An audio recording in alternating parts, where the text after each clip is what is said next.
Reporte 100. Eduardo Hutching, periodista, articulista, ex consejero electoral de la Ciudad de México, está con nosotros esta mañana y le agradezco que nos tome una llamada. Eduardo, ¿cómo está? Buenos días. Buenos días, Juan Carlos. Me da mucho gusto saludarlo a usted y a su auditorio.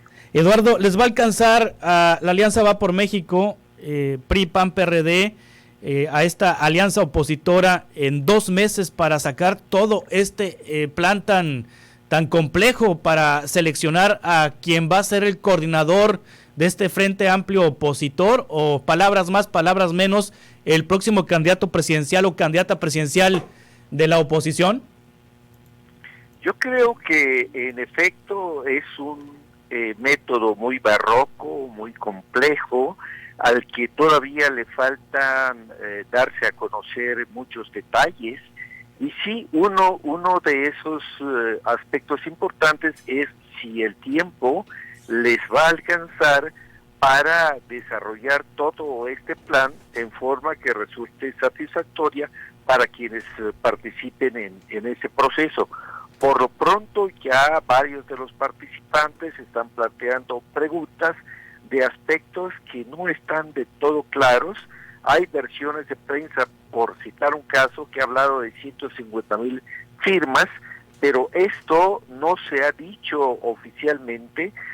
Supongo que habrá un documento oficial que probablemente se registrará ante el Instituto Nacional Electoral, pero sí faltan todavía muchos detalles, aunque en principio yo creo que hay que decir que este método, igual que el de Morena, no tienen precedentes en la historia de este país y que resultan atractivos, que resultan o que pueden resultar en avances democráticos si se plantean de manera que permitan realmente la participación abierta de los ciudadanos. Este es uno de los aspectos que en el caso del Frente Opositor todavía está sin precisión completa, porque no se sabe si la encuesta por una parte y la consulta ciudadana por otra parte, en la parte final del proceso, va a ser a población abierta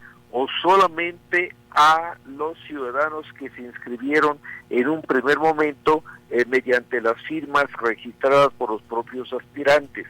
Entonces, todavía quedan muchos aspectos por dilucidar, por precisar, y ya sabemos, Juan Carlos, que el diablo está en los detalles. Sí. Pero sí, de salida parece muy breve el tiempo que va a obligar a marchar en forma acelerada, lo cual es riesgoso porque en un método tan complejo fácilmente puede incurrirse en errores no deliberados, no previsibles, que puedan asolvar este método que tiene la oposición, y que yo creo también que ya desde ahora puede augurarse una serie de litigios ante las autoridades electorales por justamente la complejidad del proceso y la falta todavía de claridad sobre los detalles de que hablábamos. Eduardo, dice Marcelo Ebrard que este método es una copia del proceso de Morena. También podemos decir que, así como se ha señalado que el proceso de Morena viola la ley electoral, ¿este también violaría la ley electoral? Sí, yo creo que desde mi perspectiva el proceso de Morena y también este que plantea el Frente Opositor están marchando sobre el filo de la navaja, porque no es expresamente ilegal, porque no hay nada previsto previamente al proceso electoral, pero tampoco es totalmente legal, justamente porque no está previsto, por la misma razón. Entonces caminan por el filo de la navaja de cara particularmente a la tutela preventiva que emitió el Instituto Nacional Electoral para determinar qué es lo que no se puede hacer en esta etapa que yo llamo de ante-pre-campaña. Y lo que no se puede hacer es prácticamente todo lo que relacionado con propaganda. no se puede hablar de las aspiraciones por una postulación a puesto de elección popular, no se puede hablar de propuestas para una supuesta plataforma electoral, en fin, no se puede hablar de muchas cosas, no se puede pedir el voto, desde luego, y esto pone, como decía yo, en el filo de la navaja a los anteprecandidatos, porque casi cualquier declaración de tipo proselitista los pone al margen de esa tutela preventiva y en consecuencia al margen de la ley. El propio Marcelo Ebrard que mencionaba, resulta que él justamente en su primera aparición pública hace una propuesta que obviamente tiene relación con el ámbito electoral, porque propone la creación de una futura Secretaría de Estado y hasta propone el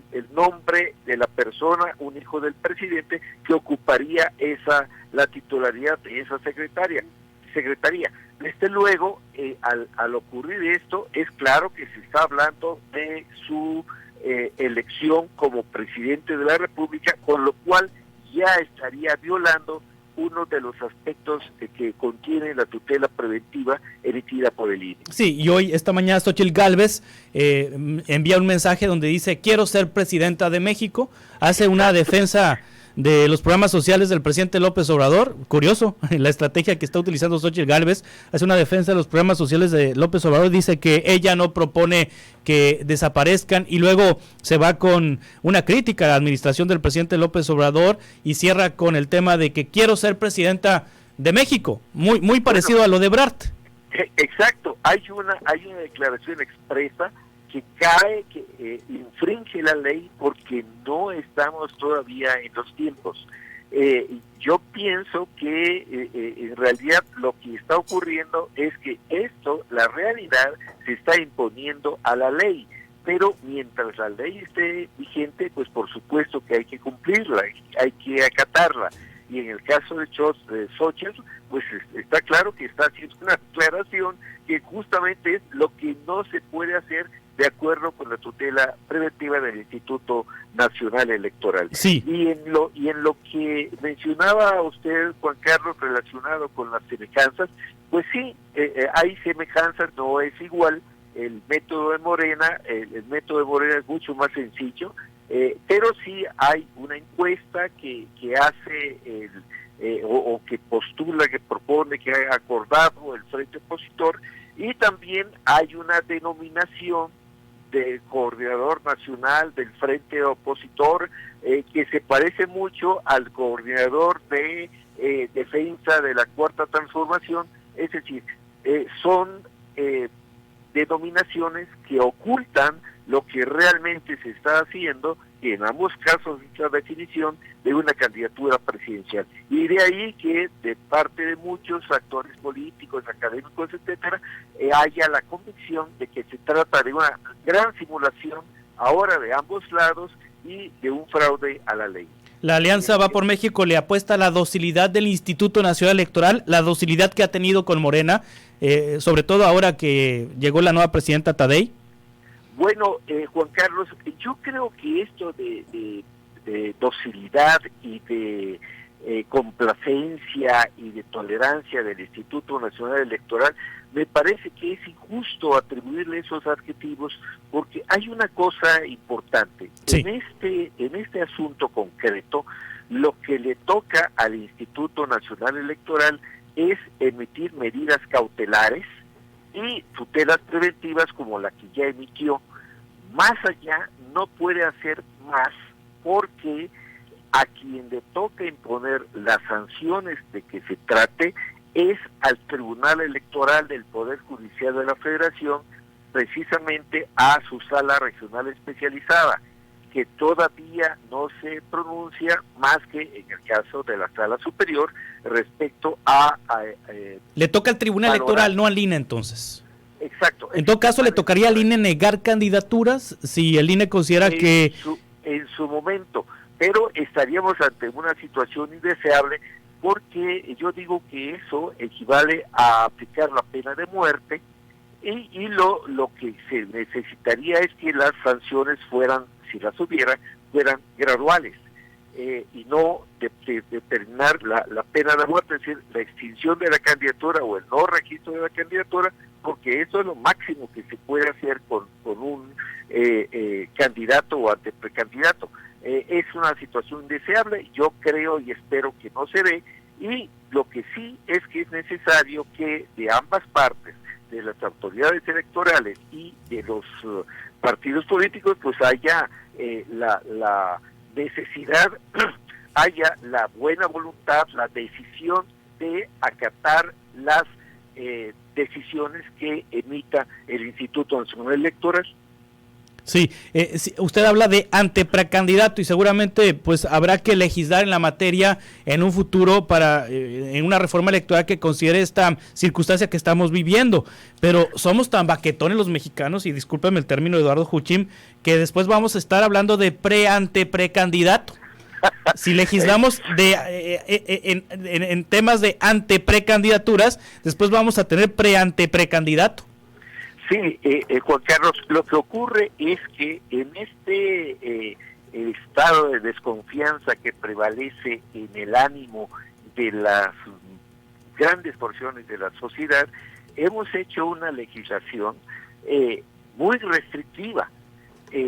Pongo un ejemplo solamente. Una vez que, de acuerdo con la ley, se realizan las precampañas y se definen las candidaturas de los partidos políticos, pues resulta que tienen que entrar en un periodo de abstención, cuando lo natural es que una vez que obtienen el registro, tengan que salir a buscar el voto. Esto es lo natural. Bueno, pues de acuerdo con la legislación actual, no se puede. Yo creo que esta es una situación que debe variar, igual debe revisarse, igual que muchos otros aspectos de estas medidas restrictivas que tienden a considerar al ciudadano mexicano como un menor de edad que necesita siempre tutelaje en todo. Yo creo que eso tiene que cambiar, y una de las grandes tareas que tendrá el Congreso, el próximo Congreso, será justamente abordar el tema de una gran reforma electoral que desde luego es deseable que se haga por consenso y no por alguna de las fuerzas políticas solamente. Esto es lo que yo veo como un encargo, una necesidad del próximo Congreso de la Unión. Eduardo Juchín, periodista, articulista y ex consejero electoral de la Ciudad de México, muchas gracias por tomar esta llamada. Me da mucho gusto saludarlos, Juan Carlos. Gracias. Muy buen día. Reporte 100.